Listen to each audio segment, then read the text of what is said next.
Halo Sobat Data. Kalian ingat nggak sih, aktivitas ekonomi kita sempat berhenti secara tiba-tiba karena ada yang namanya COVID-19. Pada saat itu, perjalanan mulai dibatasi, aktivitas di luar rumah mulai menurun, bahkan sektor yang bergantung pada pariwisata pun ikut terhenti. Kita sebagai daerah yang sangat bergantung pada sektor pariwisata ini sangat merasakan dampak dari adanya COVID-19.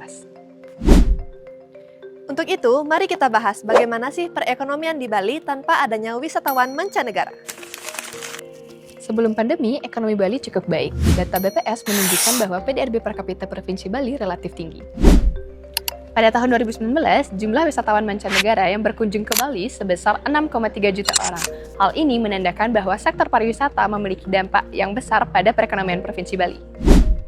Namun, dengan adanya pandemi yang mengubah kondisi perekonomian Provinsi Bali dengan membatasi mobilitas domestik dan global.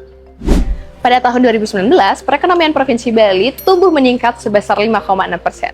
Namun, pada tahun 2020, sejak adanya PSBB, Provinsi Bali mengalami pemerosatan ekonomi hingga 9,31%. Pada tahun 2021, di saat provinsi lain mengalami pemulihan ekonomi, Bali justru mengalami penyusutan selama 2 tahun berturut-turut.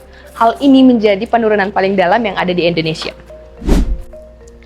Ekonomi di Bali sangat bergantung pada sektor pariwisata seperti akomodasi, makan minum, perdagangan, dan juga transportasi yang membutuhkan mobilitas. Sehingga hal ini yang membuat Bali sangat berbeda dengan daerah lain seperti Kalimantan Timur yang berbasis pertambangan dan juga energi.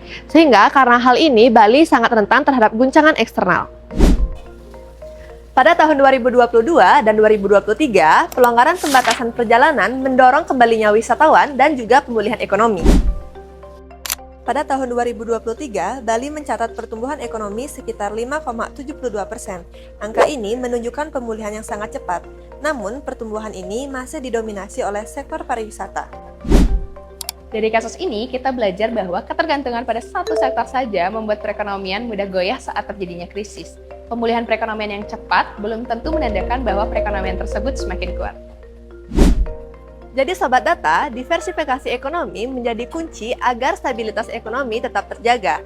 Hal ini menunjukkan bahwa pertumbuhan ekonomi saja tidak cukup, tetapi harus diikuti dengan struktur ekonomi yang lebih tahan terhadap guncangan.